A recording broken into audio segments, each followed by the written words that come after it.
नमस्कार। वीडियो की संख्या में देखते हैं समसामयिक घटना चक्र की प्रस्तुति। दृष्टि यानी निरंतर दृष्टि 2025 जो कि सितंबर 2025 का यह अंक है समसामयिक घटना चक्र का अब दृष्टि प्रारूप में दिया गया है। इसके अंतर्गत जो इसमें निहित जो करंट अफेयर्स उसमें देखें तो राष्ट्रीय खेल शासन अधिनियम 2025 वेरी वेरी इंपॉर्टेंट है। इसके अलावा इसमें देखें जो बैन किया गया है ऑनलाइन खेल संवर्धन और विनियमन अधिनियम 2025 भी इसमें वेरी वेरी इंपॉर्टेंट है। जिसके तहत देखें तो ड्रीम 11 जैसी जो खेल ऑनलाइन खेल कंपनियां थी वे बैन हो गई भारत में। इसके अनुक्रमणिका का हमने अवलोकन करते समय देखा इसमें सूक्ष्म दृष्टि जो है, इसके बाद राष्ट्रीय परिदृश्य के अंतर्गत ये सारी घटनाएं इसमें शामिल हैं। अंतर्राष्ट्रीय परिदृश्य में ये सारी घटनाएं शामिल हैं। इसके बाद आर्थिक परिदृश्य में ये सारी घटनाएं हैं और वैज्ञानिक परिदृश्य में ये सारी घटनाएं शामिल संक्षिप्तियां और खेल परिदृश्य आखिरी में इसमें दिया गया है। पूर्व के लेक्चर में हमने सूक्ष्म दृष्टि के अंतर्गत प्रमुख घटनाओं का बिंदुवार प्रस्तुतिकरण देखा था, जिसके अंतर्गत हमने राष्ट्रीय घटनाओं को देखा था, यानी इसमें नेशनल करंट अफेयर्स को देखा सूक्ष्म दृष्टि के रूप में। तो ये सारी जो जानकारी है पूर्व के लेक्चर में हम देख चुके हैं। इसको एक बार एक गहन दृष्टि के रूप में आप इसको देख लें। पूर्व के लेक्चर में हमने इस पर चर्चा कर लिया है। आज इसमें कुछ और महत्वपूर्ण करंट अफेयर्स को जोड़ते हैं। इसमें मेन पॉइंट पर चलते हैं, हाईलाइट करते हैं। तो इसमें नेशनल करंट अफेयर्स के अंतर्गत जो जानकारी शामिल, उसमें विनिमय अधिनियम 2025, राष्ट्रीय खेल शासन अधिनियम 2025, भारतीय पत्तन अधिनियम 2025, वाणिज्य पोत परिवहन अधिनियम 2025, भारत सेमीकंडक्टर मिशन यानी ISM यानी इंडिया सेमीकंडक्टर मिशन पहल के तहत परियोजना को मंजूरी, लखनऊ मेट्रो रेल परियोजना के चरण फर्स्ट बी को मंजूरी, जन विश्वास उपबंधों का संशोधन विधेयक 2025, एरिक्सन, नोकिया, सिस्को, क्वालकॉम संघ BSNL की ऐतिहासिक साझेदारी हुई, यानी BSNL भारत संचार निगम लिमिटेड, इटालियन जल विद्युत परियोजना बेंगलुरु मेट्रो येलो लाइन का उद्घाटन किया गया, मरक्कन पांडिचेरी राजमार्ग निर्माण को मंजूरी दी गई, स्किल इंडिया मिशन की 10वीं वर्षगांठ, NHAI की सस्टेनेबिलिटी रिपोर्ट 2023-24 पेश की गई। ये सारी जानकारी जो है देखें तो नेशनल करंट अफेयर्स के अंतर्गत है। इंटरनेशनल करंट अफेयर्स के अंतर्गत देखें तो यानी अंतर्राष्ट्रीय जो समसामयिक है उसके अंतर्गत देखें तो गाजा पर इसराइल सैन्य नियंत्रण की योजना, भारत नेपाल सीमा विवाद, चीनी विदेश मंत्री की भारत यात्रा, आर्मेनिया अजरबैजान शांति समझौता, फिलीपींस के राष्ट्रपति की भारत यात्रा, रूस के काम चटका में भीषण भूकंप, फिलिस्तीन समस्या के शांतिपूर्ण समाधान हेतु अंतर्राष्ट्रीय सम्मेलन, थाईलैंड कंबोडिया सीमा संघर्ष, प्रधानमंत्री मोदी की मालदीव यात्रा, प्रधानमंत्री की यूनाइटेड किंगडम यात्रा, इसराइल का सीरिया पर हमला, यूनेस्को की विश्व धरोहर समिति का 47वां वार्षिक सत्र, बुल्गारिया को यूरोजोन में प्रवेश की स्वीकृति, शीर्ष तालिबान नेताओं के विरुद्ध ICC का गिरफ्तारी वारंट, पेरू में 3500 साल पुराने शहर की ऐतिहासिक खोज। इसके बाद इसमें इंडेक्स के रूप में देखते हैं इकोनॉमी, यानी इकोनॉमी के अंतर्गत जो आर्थिक परिदृश्य, इसके अंतर्गत जो टॉपिक है यहाँ पर देख लेते हैं। इसके अंतर्गत हाईलाइट टॉपिक क्या है, S&P ने भारत की सॉवरेन रेटिंग को बढ़ाकर BB किया है, BBB किया। मौद्रिक नीति वक्तव्य अगस्त 2025-26 यानी BBB किया, BBB नेगेटिव था, BBB यह कर दिया है, पॉजिटिव नहीं किया, BBB किया है। इसके बाद पॉजिटिव की बारी आती है। विश्व वायु परिवहन सांख्यिकी यानी वाइट्स 2024, भारत इलेक्ट्रिक मोबिलिटी इंडेक्स 2024, बैंककारी विधि संशोधन अधिनियम 2025, Hurun India most valuable family business list 2025, देश में पर्यटकों के आगमन की स्थिति, फॉर्च्यून ग्लोबल 500। इसके बाद देखें विश्व में खाद्य सुरक्षा और पोषण की स्थिति 2025, राष्ट्रीय सहकारिता नीति 2025, automotive mission plan 2047, IREDE bond को धारा 54 इसी के तहत लाभ का दर्जा। रिक्लेम के अंतर्गत देखें तो RECLAIM वर्ल्ड इकोनॉमिक आउटलुक अधिनियम जुलाई 2025, ट्रेड वॉच क्वार्टरली यानी Q3 वित्त वर्ष 2024-25, आपूर्ति उपयोग तालिकाएं वर्ष 2020-21 और 2021-22, SHG यानी SDG सस्टेनेबल डेवलपमेंट गोल, राष्ट्रीय सांकेतिक प्रारूप प्रगति रिपोर्ट 2025, CPI AL RL की नई श्रृंखला, भारत के डिजिटल भुगतान क्रांति, IMF रिपोर्ट में UPI की वैश्विक अग्रणी भूमिका, अवधि श्रम बल संकेतक अप्रैल जून 2025, वित्तीय समावेशन सूचकांक 2025, भारत EFTA व्यापार समझौता पर क्रियान्वयन, यह जो है इकोनॉमी के अंतर्गत शामिल है। इसके बाद साइंस के अंतर्गत यानी साइंस करंट अफेयर्स के अंतर्गत देखें तो स्टेल्थ फ्रिगेट हिमगिरी एवं उदयगिरी नौसेना में शामिल किया गया। सर्वेक्षण पोत इच्छक यानी सर्वेक्षण पोत का नाम क्या, इच्छक है। देश का पहला पशु stem cell bio bank, Kenya में मानव अफ्रीकी ट्रिपेनोसोमियासिस यानी हैट का उन्मूलन, कलाम 1200 का पहला स्थैतिक परीक्षण, कैच यानी CATCH ग्रांट प्रोग्राम कैंसर के लिए AI आधारित नवाचार, भारत में उपग्रह इंटरनेट क्रांति, निशार उपग्रह का सफल प्रक्षेपण, रामसर कन्वेंशन यानी COP15, anti submarine warfare shallow watercraft Ajay का जलावतरण, आकाश प्रायन का सफल परीक्षण, ग्लोबल वेटलैंड आउटलुक 2025 अस्त्र मिसाइल का सफल परीक्षण, IIT रुड़की की बड़ी उपलब्धि कंपाउंड 3B, अंतर तारकीय धूमकेतु यानी 31 एटलस। तो इस सारी जानकारी जो है बाद में दी जाएगी। इसमें आज के लेक्चर में शामिल करते हैं संक्षिप्तियाँ और स्पोर्ट्स करंट अफेयर्स को इसमें देखते हैं। तो करंट नोट्स के अंतर्गत देखें संक्षिप्तियाँ में चर्चित व्यक्ति है, चर्चित स्थल है, संगठन है, योजना परियोजना, ऑपरेशन अभियान, चर्चित पुस्तकें, पुरस्कार, शब्द संक्षिप्त तथा और भी बहुत कुछ है। सबसे पहले इसमें चर्चित व्यक्ति को देखते हैं। तो पहले चर्चित व्यक्ति में सामने ला गणेशन। 15 अगस्त 2025 को नागालैंड के तत्कालीन राज्यपाल ला गणेशन का निधन हो गया, यानी कार्यकाल के दौरान ही इनका निधन हो गया, जो कि नागालैंड के तत्कालीन राज्यपाल ला गणेशन जी थे। 15 अगस्त 2025 को, यानी भारत की आज़ादी की दिन है, यानी भारत की आज़ादी का जो दिन मनाया 15 अगस्त 1947 को भारत को आज़ाद हुआ था। तो 15 अगस्त 2025 को भारत अपनी आज़ादी मना रहा था, उत्सव मना रहा था। उसी दिन जो है ला गणेशन का निधन हो गया, जो कि उस दौरान तत्कालीन नागालैंड के राज्यपाल या गवर्नर थे। उन्हें फरवरी 2023 में नागालैंड का राज्यपाल नियुक्त किया गया था। इससे पहले उन्होंने मणिपुर के राज्यपाल के रूप में भी कार्य किया था और कुछ समय के लिए राज्यपाल के रूप में पश्चिम बंगाल का अतिरिक्त प्रभार भी संभाला था। तो ध्यान रखें कि कहाँ कहाँ पर राज्यपाल रहे। नागालैंड तो वर्तमान में रहे, जहाँ इनकी मृत्यु हो गई। इसके अलावा मणिपुर के राज्यपाल भी रहे और कुछ समय के लिए पश्चिम बंगाल का अतिरिक्त प्रभार भी इन्होंने संभाला था। जैसा कि हम जानते हैं, नागालैंड की राजधानी देखें तो कोहिमा है। नागालैंड की जो कैपिटल है वो कोहिमा है। और मणिपुर की कैपिटल देखें तो इम्फाल है। और अरुणाचल प्रदेश से लगा, यानी क्रम के हिसाब से देखें तो सबसे उत्तर में जो होगा अरुणाचल प्रदेश है, उसके नीचे देखें तो नागालैंड है। नागालैंड के नीचे मणिपुर है और मणिपुर के नीचे मिजोरम है। यह जो सीमा बनाते हैं म्यांमार के सीमा के अंतर्गत ये जो आपके आते हैं, तो यह नागालैंड जो है वह उत्तर में है मणिपुर की। और 7 सिस्टर में ये महत्वपूर्ण राज्यों में शामिल हैं। तो 7 सिस्टर में अरुणाचल प्रदेश है। अरुणाचल प्रदेश का मतलब देखें जहाँ पर सूर्योदय सबसे पहले होता है। भारत में 28 राज्य और 8 केंद्र शासित प्रदेशों में सबसे पहले सूर्योदय अरुणाचल प्रदेश नाम इसलिए पड़ा क्योंकि अरुण मतलब सूर्य सबसे पहले यहीं आते हैं या उगते हैं।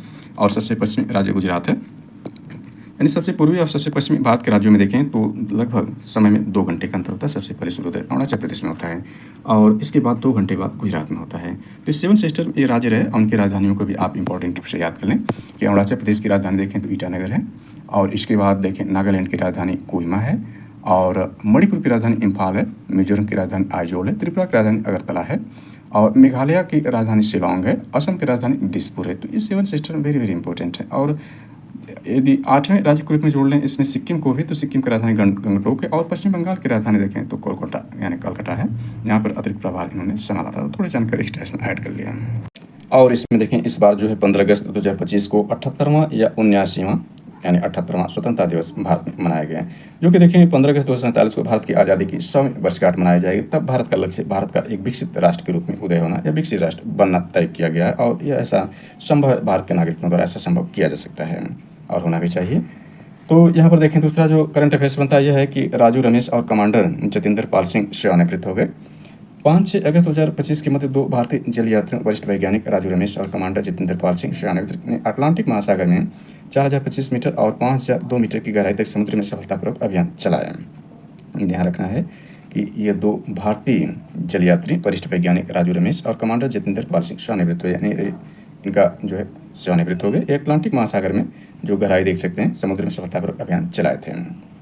याद रखना अटलांटिक महासागर में यह पहली बार है जब भारत ने 5000 मीटर गहराई तक समुद्र के अभियान चलाया है। यह अभियान फ्रांसीसी समुद्री अनुसंधान संस्थान IFRIMER के साथ सहयोगी वैज्ञानिक गतिविधियों के रूप में IFREMER की पनडुब्बी नौटाइल पर सवार होकर अटलांटिक महासागर के गहरे पानी में किया गया।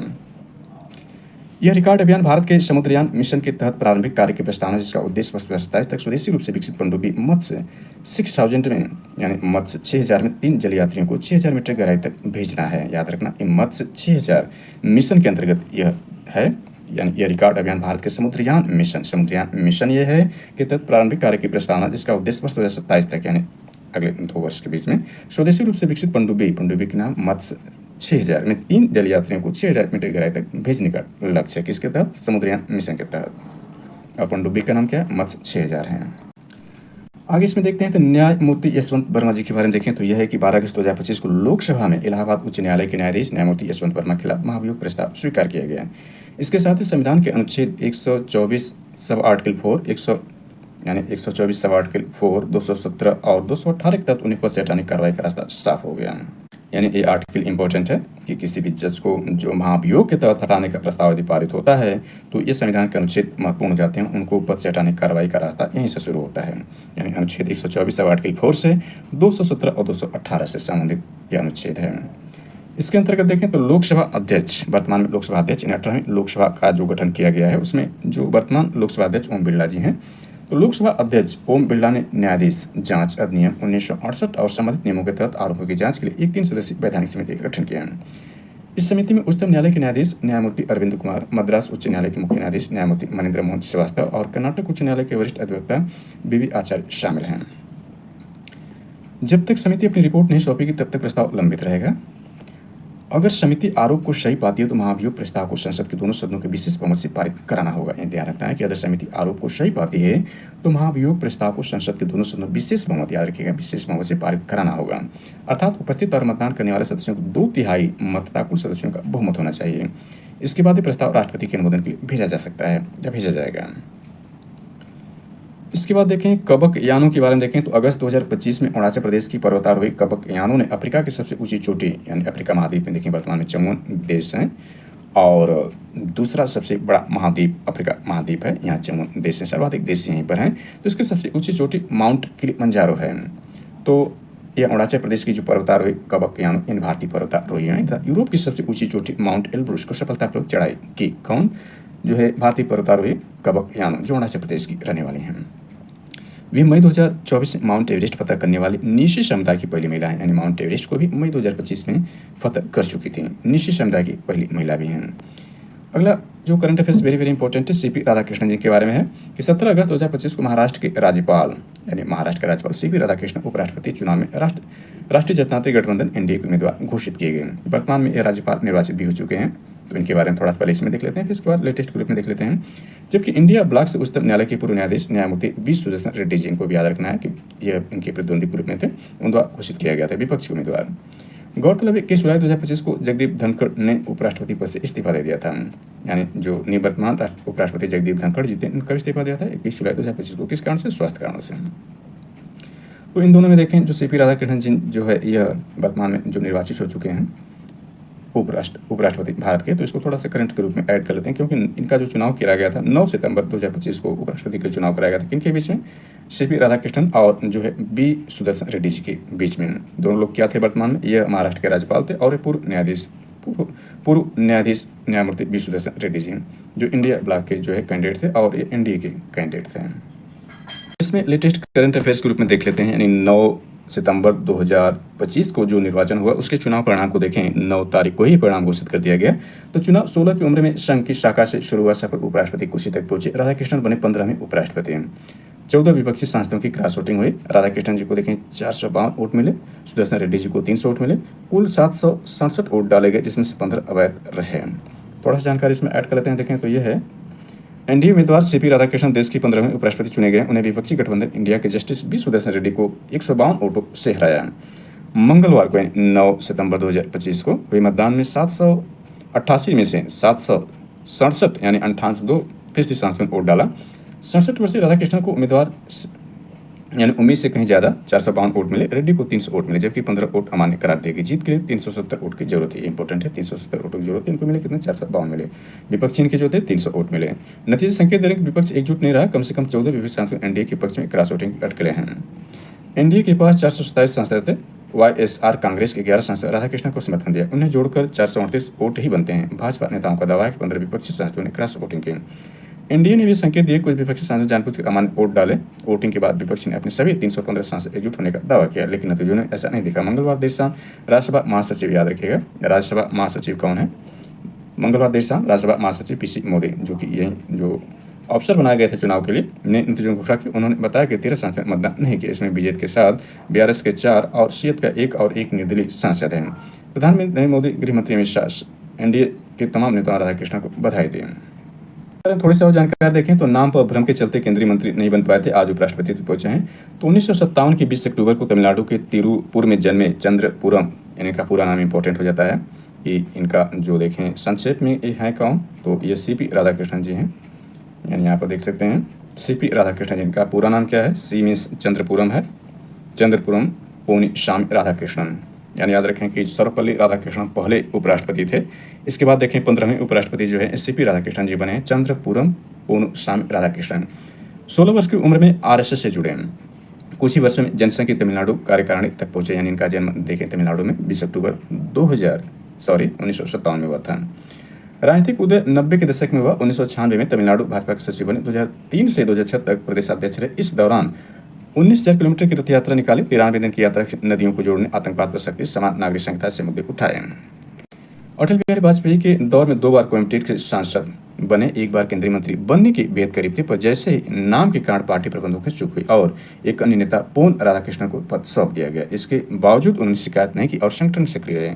भाजपा और संघ के साथ गहन निष्ठा और सरल छवि ने उन्हें लगातार बड़े संवैधानिक दायित्व सौंपे। वे झारखंड, याद रखें, वे झारखंड, तेलंगाना, पुदुचेरी और महाराष्ट्र में राज्यपाल रहे। वे दक्षिण से आने वाले पहले ओबीसी उपराष्ट्रपति हैं। इसके जरिए भाजपा ने विपक्ष के जाति आधारित विमर्श को भी चुनौती दी है। अगले संक्षिप्त में देखें, जो चर्चित व्यक्ति में आते हैं वो सत्यपाल मलिक जी आते हैं।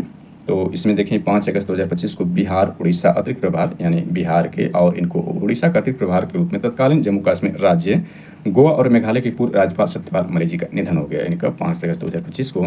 यह ध्यान रखें कि बिहार के राज्यपाल रहे, उड़ीसा को अतिरिक्त प्रभार इनको भी सौंपा गया था। तत्कालीन राज्यपाल जो थे, यानी वर्तमान में जो राज्यपाल थे, जम्मू कश्मीर राज्य के, गोवा और मेघालय के पूर्व राज्यपाल रहे। पूर्व राज्यपाल में बिहार के, उड़ीसा के अतिरिक्त प्रभार के साथ गोवा, मेघालय के पूर्व, और वर्तमान में जम्मू कश्मीर के जो राज्यपाल थे, इनका सत्यपाल मलिक जी का निधन हो गया 5 अगस्त 2025 को। वे वर्ष 1980 से 1989 उत्तर प्रदेश के राज्यसभा सदस्य भी रहे। ये यूपी स्पेशल के इंपॉर्टेंट है कि उत्तर प्रदेश से राज्यसभा सदस्य रहे 1980 से 1989 तक। वह वर्ष 1989 से 1991 तक अलीगढ़ से लोकसभा सदस्य भी रहे। इसके बाद शिबू सोरेन जी के बारे में देखें तो भी वेरी वेरी इंपॉर्टेंट है। 4 अगस्त, यानी उनसे एक दिन पूर्व, सत्यपाल मलिक से एक दिन पूर्व ही 4 अगस्त 2025 को झारखंड के पूर्व मुख्यमंत्री था झारखंड मुक्ति मोर्चा यानी JMM के नेता शिबू सोरेन का निधन हो गया। वो 3 बार झारखंड के मुख्यमंत्री रहे। वो पूर्व केंद्रीय कोयला मंत्री भी रहे। वो झारखंड से राज्यसभा सदस्य भी रहे। उन्हें दी सोम गुरु आदिवासी समाज में श्रद्धेय उपनाम के नाम से भी जाना जाता था। दी सोम गुरु किसके नाम से जाना जाता है, ये भी याद रखें। आदिवासी समाज में श्रद्धेय उपनाम से भी जाना जाता है सोरेन जी को। ये कौन थे, ध्यान रखें, पूर्व कोयला मंत्री थे, राज्यसभा सदस्य झारखंड से, 3 बार झारखंड के मुख्यमंत्री भी रहे थे और झारखंड मुक्ति मोर्चा के नेता थे। प्रोफेसर उमा कांजी लाल के बारे में देखें तो 25 जुलाई 2025 को प्रोफेसर उमा कांजी लाल इंदिरा गांधी राष्ट्रीय मुक्त विश्वविद्यालय यानी इग्नू की कुलपति बनी। इससे पूर्व जुलाई 2024 से इग्नू की कार्यवाहक कुलपति के रूप में कार्य कर रही थी।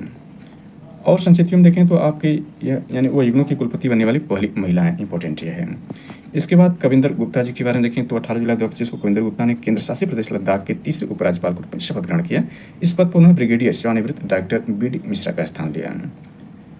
तो कविंदर गुप्ता जी क्या रहे, केंद्र शासित प्रदेश लद्दाख के तीसरे उपराज्यपाल बनाए गए। इससे पहले कौन थे, वहाँ के उपराज्यपाल ब्रिगेडियर सेवानिवृत्त डॉक्टर BD मिश्रा थे। अनिल मेनन जी के बारे में देखें तो यह है कि जुलाई 2025 में नासा ने भारतीय मूल के अमेरिकी अंतरिक्ष यात्री यानी भारतीय मूल के अमेरिकी अंतरिक्ष यात्री अनिल मेनन को अंतरिक्ष स्टेशन मिशन के लिए नियुक्त किया है।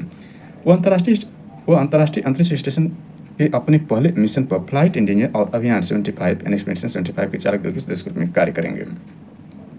वे जून 2026 में रास कासमास सोयूज MS-29 अंतरिक्ष यान से अंतरिक्ष में जाएंगे, यानी रूसी जो है रास कासमास सोयूज इससे अंतरिक्ष में जाएंगे 2026 में। तो अनिल मेनन जी को देख सकते हैं कि नासा ने भारतीय मूल के अमेरिकी अंतरिक्ष यात्री को अंतरिक्ष स्टेशन मिशन के लिए नियुक्त किया है और ये अभियान 75 से शामिल चालक दल के सदस्य के रूप में कार्य करेंगे। इंपॉर्टेंट है जानकारी। अन्य राष्ट्रीय नियुक्ति के बारे में देखें तो इसमें S राधा चौहान जी के बारे में देखें तो यह है कि अगस्त 2025 में कार्मिक और प्रशिक्षण विभाग के पूर्व सचिव S राधा चौहान क्षमता निर्माण आयोग यानी CBC की पूर्णकालिक अध्यक्ष बने। गौरव बनर्जी के बारे में देखें तो अगस्त 2025 में सोनी पिक्चर्स नेटवर्क्स इंडिया के प्रबंध निदेशक और मुख्य कार्यकारी अधिकारी गौरव बनर्जी टेलीविजन निगरानी agency broadcast audience research council के नए अध्यक्ष नियुक्त हुए। इसके बाद सतीश गोलचा जी के बारे में देखें तो अगस्त 2025 में वरिष्ठ IPS अधिकारी सतीश गोलचा दिल्ली पुलिस के नए कमिश्नर के रूप में नियुक्त हुए। डॉक्टर A राजराजन 1 अगस्त 2025 को तिरुवनंतपुरम केरल केरल स्थित विक्रम साराभाई अंतरिक्ष केंद्र यानी VSS कहाँ पर है, तिरुवनंतपुरम केरला में है, के निदेशक का पदभार ग्रहण किया। कौन, डॉक्टर A राजन जी।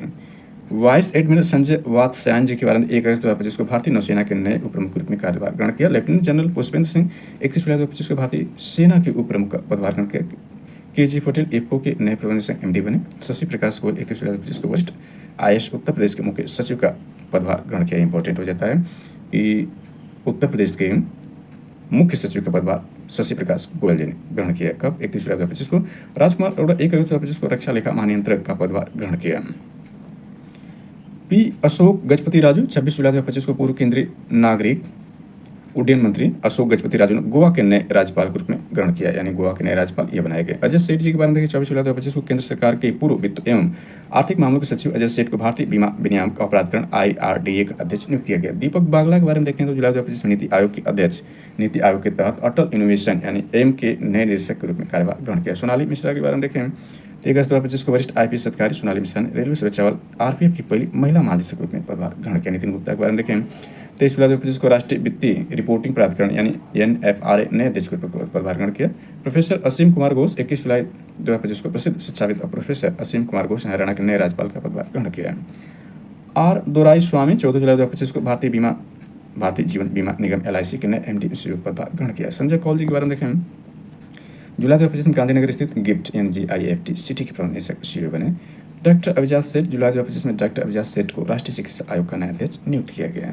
अब इसमें शामिल कर लेते हैं खेल प्रदेश को, यानी इसके अंतर्गत खेल प्रदेश को इसमें देखें तो वेरी इंपॉर्टेंट जो आता है क्रिकेट के अंतर्गत इसको शामिल करते हैं। तो इसमें एंडरसन तेंदुलकर ट्रॉफी 2025 को देख लेते हैं, जिसको पूरा नाम पिटौदी यानी भारत के जो महान क्रिकेट खिलाड़ी पिटौडी जी थे उनके नाम पर इसका नाम था। इसको चेंज करके एंडरसन इंग्लैंड के खिलाड़ी हैं और तेंदुलकर जो तो भारत के महान क्रिकेट खिलाड़ी जिनको क्रिकेट में भगवान के नाम से भी जानते हैं, इन्हीं के नाम पर जो है ये ट्रॉफी चेंज कर देगी एंडरसन तेंदुलकर ट्रॉफी 2025 के परिणाम को देख लेते हैं।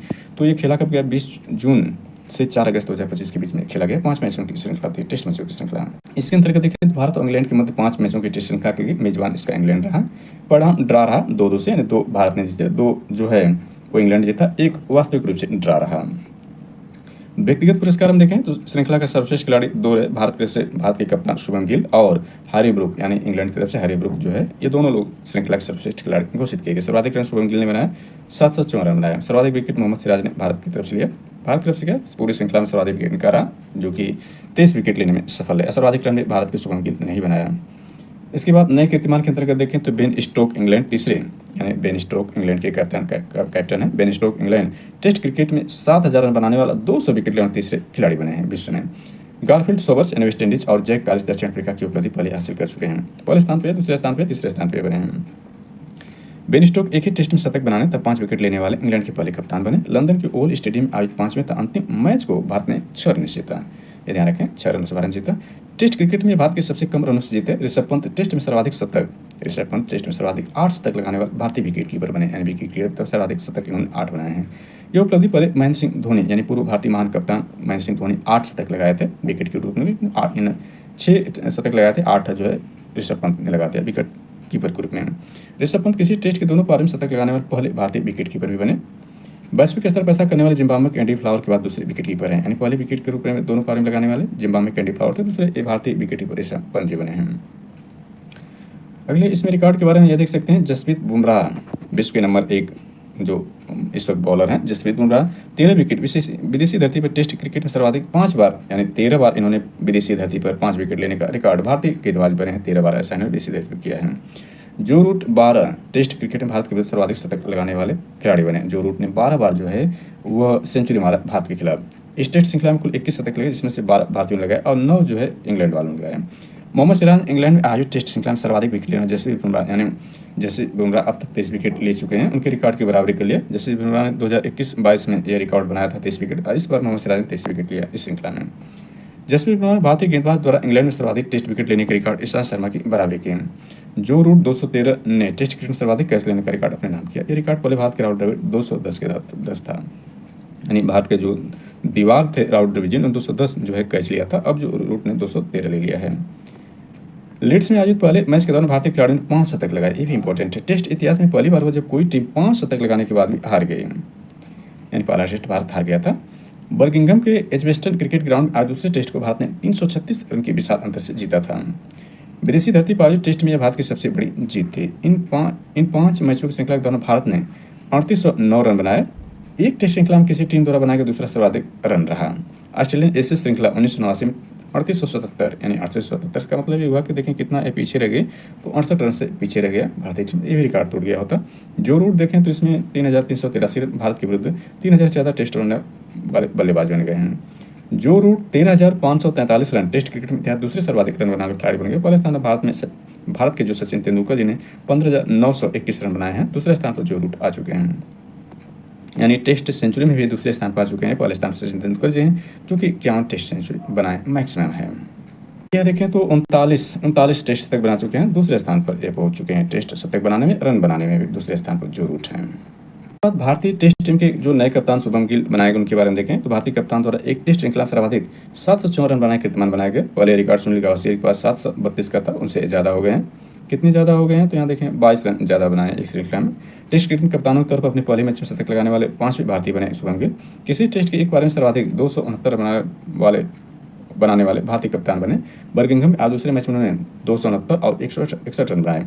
किसी टेस्ट मैच के दोनों पार में सर्वाधिक रन 430 बनाने वाले भारतीय बल्लेबाज बने। पहले रिकॉर्ड सुनील गावस्कर 344 रन के नाम रिकॉर्ड दर्ज था। इसके बाद भारतीय महिला क्रिकेट टीम का इंग्लैंड दौरा हुआ था 28 जून से 23 जुलाई। इसके परिणाम को देखें तो भारत के पक्ष में रहा। द्विपक्षीय श्रृंखला परिणाम देखें तो यहाँ पर अंतर्राष्ट्रीय यानी महिला T20 अंतर्राष्ट्रीय श्रृंखला 5 मैच हुए थे। भारत ने इसे 3-2 से जीता। श्रृंखला के सर्वश्रेष्ठ खिलाड़ी श्री चरणी भारत के रहे। सर्वाधिक रन स्मृति मंदाना ने 221 में, सर्वाधिक विकेट श्री चरणी भारत के 10 विकेट लिए विजेता जो ये भारत रहा उसको न देख लिया। इसके बाद महिला एक दिवसीय अंतर्राष्ट्रीय श्रृंखला 3 मैच हुई थी। भारत ने इसे 2-1 से जीता। श्रृंखला के सर्वश्रेष्ठ खिलाड़ी हरप्रीत कौर थे भारत के। सर्वाधिक रन नताली सिवर ब्रंट ने इंग्लैंड के 160 रन बनाया। सर्वाधिक विकेट क्रांति गौड़ भारत के 9 विकेट लिए। इसके बाद अंतर्राष्ट्रीय यानी आईसीसी वार्षिक सम्मेलन 2025 में देखें तो अंतर्राष्ट्रीय क्रिकेट परिषद आईसीसी का वार्षिक सम्मेलन सिंगापुर में आयोजित किया गया 17 से 20 जुलाई 2025 के बीच में। परिषद अफगान मुल्क के विस्थापित महिला क्रिकेटरों के समर्थन में संबंधित प्रगति पर जानकारी प्राप्त की। इसके बाद इसमें देख सकते हैं आईसीसी विश्व टेस्ट चैंपियनशिप फाइनल। आईसीसी विश्व टेस्ट चैंपियनशिप फाइनल वर्ष 2027, 29 और 2031 की मेजबानी इंग्लैंड और वेल्स क्रिकेट को दी गई है। यानी अब तक तीनों की मेजबानी यही कर चुका है और अगले 3 भी यही मेजबानी करेगा। तिमोर लेस्ते क्रिकेट संघ और जाम्बिया क्रिकेट संघ औपचारिक रूप से आईसीसी के एसोसिएट सदस्य बने। इंपॉर्टेंट ही बन जाता है। आईसीसी के सदस्यों की संख्या अब 110 12 पूर्ण सदस्य और 58 एसोसिएट सदस्य हो गए हैं।